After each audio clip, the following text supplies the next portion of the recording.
Carlos Alcaraz prend une énorme claque au deuxième tour de l'US Open 2024 contre Botic van de Zandschulp. VDZ pour les intimes, le néerlandais s'impose en 3 petits sets contre l'espagnol qui avait quand même gagné coup sur coup Roland Garros et Wimbledon, qui arrivait pour potentiellement faire un petit chelem à tout juste 21 ans.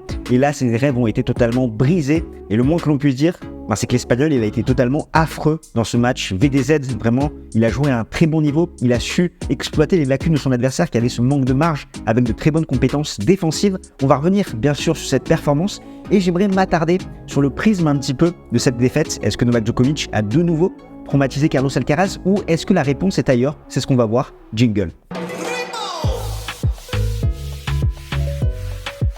Botic van de Zandschulp s'impose en 3-7 contre Carlos Alcaraz, 6-1, 7-5, 6-4. Et ce match, ça a été extrêmement compliqué pour Carlos Alcaraz qui a été méconnaissable, qui vraiment était dans un très très mauvais jour. Si on reprend les 3 sets, et ça va être assez rapide, dans le premier set, on a vraiment un Carlos Alcaraz qui ne va pas réaliser le moindre coup gagnant au service. Ça va être extrêmement compliqué, avec seulement 53% de première balle et 29% de réussite derrière sa seconde balle. Quand tu passes une première sur 2, et que derrière tu te fais exploser sur ta seconde balle, c'est extrêmement compliqué derrière de pouvoir faire la différence. C'est d'ailleurs pour ça qu'il a pris 6-1. Il a inscrit seulement 13 points dans ce set, dont 3 doubles fautes de son adversaire.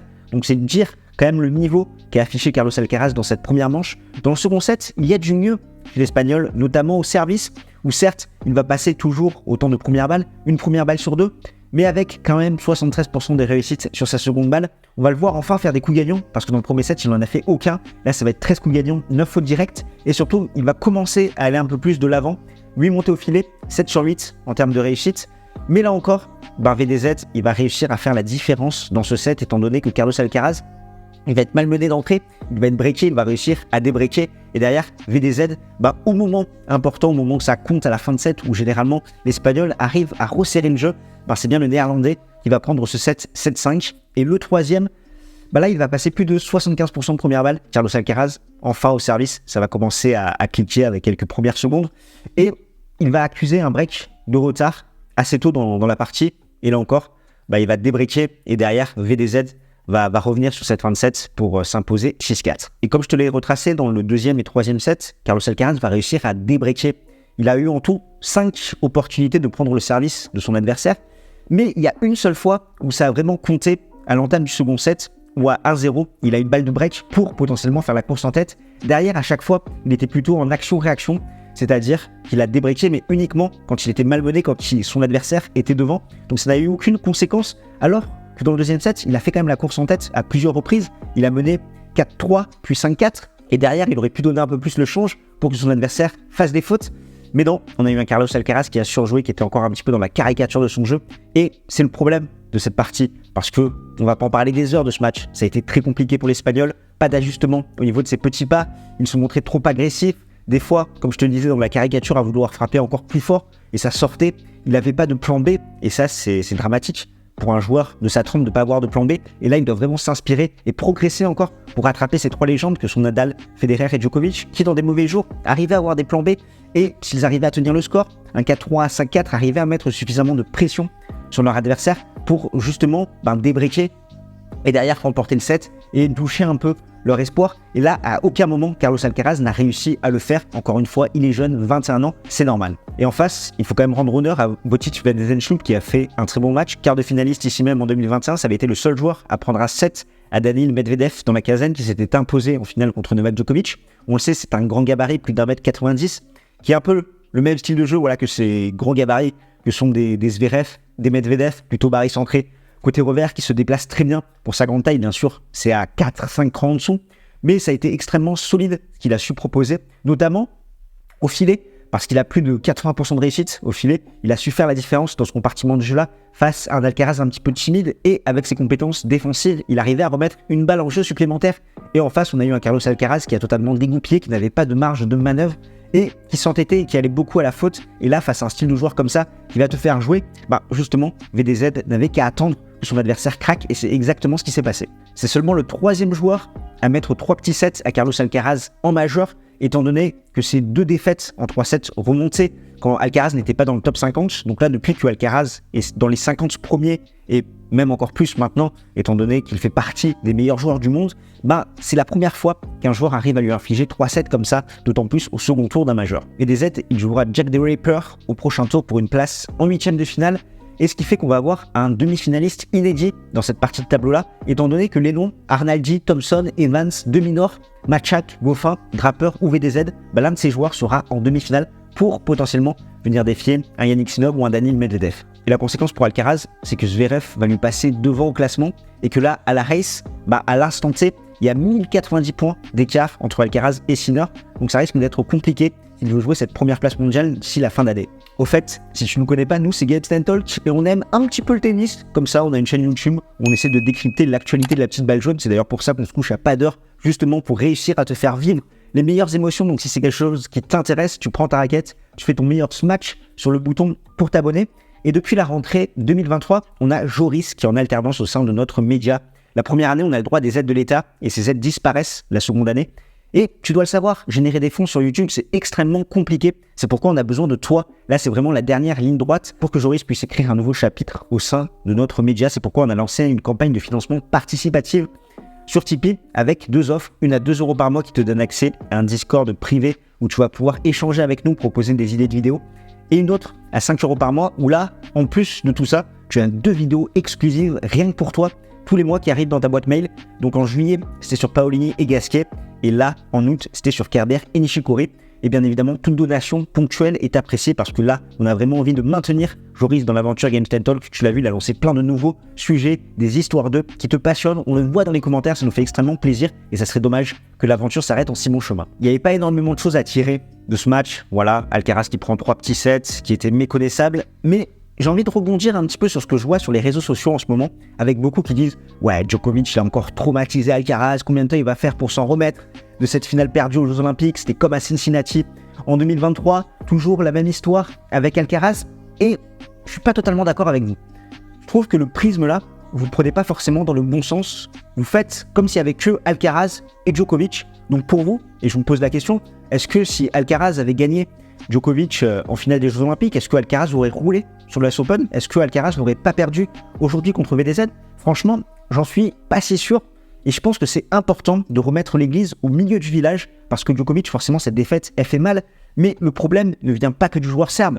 C'est réducteur de penser comme ça. Le problème est beaucoup plus large et il faut ouvrir votre vision. Je vais reprendre justement un petit peu l'année 2023 où, je le rappelle, Alcaraz, il s'impose à Wimbledon. Derrière, il va participer à la Rogers Cup. Il est à 2 doigts de perdre contre Hurkacz. Il va s'incliner contre Tommy Paul.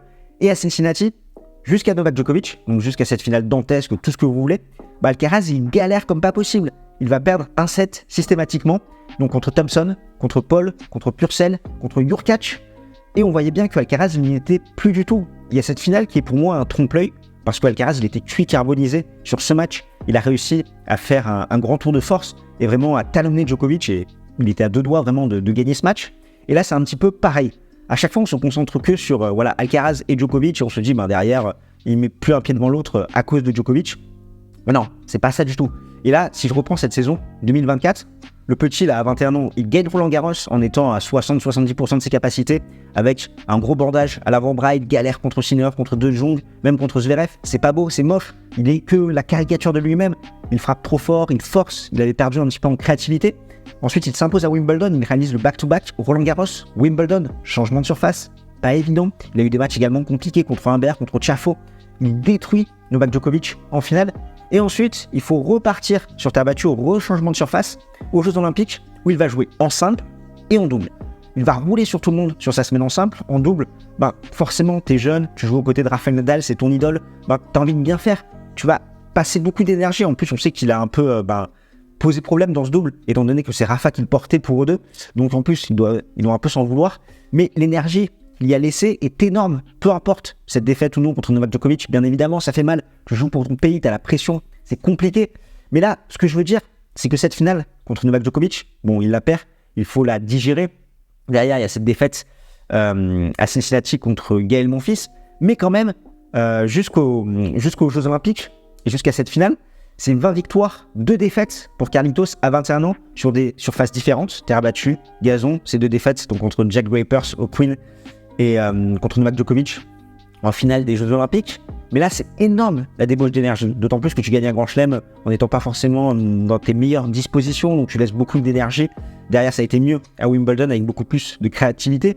Mais là encore, en 2023, tu as 2 visions. Soit tu me dis, c'est la défaite contre Novak Djokovic qui a fait mal et qui a tué sa fin de saison à Carlitos. Soit tu me dis au contraire, pour se remettre d'un grand chelem, Wimbledon, finalement 5-7, homérique contre Novak Djokovic, il y a une certaine forme de décompression. Il bat le maître des lieux en finale à Wimbledon. Rends-toi bien compte. La décompression est énorme et on l'avait déjà vécu d'ailleurs après l'US Open. Certes, c'était que contre Casper Ruud, mais une fin de saison beaucoup plus compliquée. Et là, pour moi, c'est pareil. En cette saison 2024, il y a cette défaite contre Djokovic, c'est un fait, ça doit lui rester dans la tête, oui, pourquoi pas. Mais pour moi, la débauche d'énergie qu'il a laissée quand même sur ce back-to-back, Roland Garros, Wimbledon, Jeux Olympiques, terre battue un coup, gazon un coup, terre battue, franchement, c'est énorme. À 21 ans, c'est très très compliqué de gérer ça. D'autant plus que tu n'as pas de temps de pause, finalement. Après, tu tapes le jet lag américain, tu rejoues à l'US Open dans des conditions extrêmes, t'en peux plus. Et c'est pourquoi c'est l'ensemble de ça qui justifie les performances actuelles de Carlos Alcaraz. C'est d'ailleurs pourquoi on ne le voyait pas gagner cette année. Parce que, pour moi, il n'avait plus de jus. Il avait laissé trop d'influx sur ces différents événements. Et, bien évidemment, je ne voyais pas perdre contre VDZ. Il avait un super tableau qui pouvait faire qu'il aille au bout.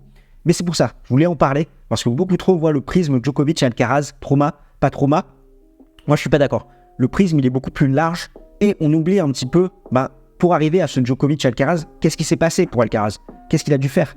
Et là, je pense que c'est important d'avoir ça en tête, parce que le gamin, il a que 21 ans, il va apprendre, mais il a laissé beaucoup d'énergie, et ça rappelle d'ailleurs un peu ce que faisait Rafael Nadal.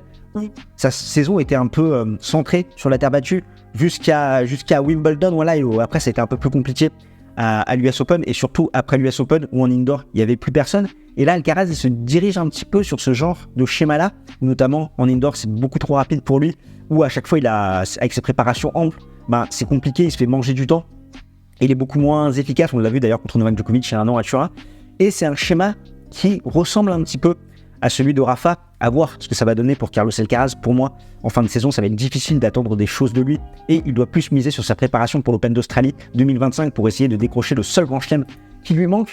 Mais c'est pas grave, il a gagné 2 grands chelems encore une fois. Là, je vous entends dire surcoté, Djokovic est dans sa tête. Oui, ok, peut-être, mais c'est pas ça la raison principale du problème, et c'est pourquoi c'était important que j'en parle dans cette vidéo au-delà de ce match. Et d'ailleurs, le dernier à avoir fait ça, le triplé Roland Garros, Wimbledon, US Open, c'était Rafael Nadal en 2010. Et d'ailleurs, Rafa en 2008, c'est totalement dantesque ce qu'il a su faire, sachant qu'il a pris Roland Garros, qu'il a pris Wimbledon, qu'il a pris les JO. Il perd en demi contre Murray à l'US, mais sa saison est complètement folle parce que ça fait Hambourg, Roland, Queens, Wimbledon, JO, Toronto, 45 matchs, 43 victoires, 2 défaites, donc 2 fois en demi à Cincinnati et à l'US contre Djoko et Murray. C'est ouf, et on se dit voilà que l'Espagnol, il a encore du chemin à parcourir pour arriver à ce niveau-là. Et d'ailleurs, on peut imaginer une valse à 2 entre Alcaraz et Sinner, avec justement Alcaraz qui cannibalise un petit peu cette période terre battue, gazon, et Sinner qui va combler ces autres moments dans la saison où lui, avec ses frappes beaucoup plus compactes, il a l'avantage sur surface rapide, notamment en indoor, en fin de saison, et en début d'année où potentiellement il n'est pas encore blessé, il est relativement frais. Et c'est ce qu'on a vu un peu l'an dernier, à voir si ça se répète en cette saison 2024. Et un petit mot sur la fin de tournoi quand même, où c'est ultra ouvert dans cette partie de tableau-là, avec un demi-finaliste inédit, et tous les voyants sont ouverts pour un Daniil Medvedev ou un Yannick Sinner. Yannick Sinner, son piège, c'est potentiellement Tommy Paul en 8e de finale. Medvedev, c'est un peu plus tranquille, même s'il y a du Mensik.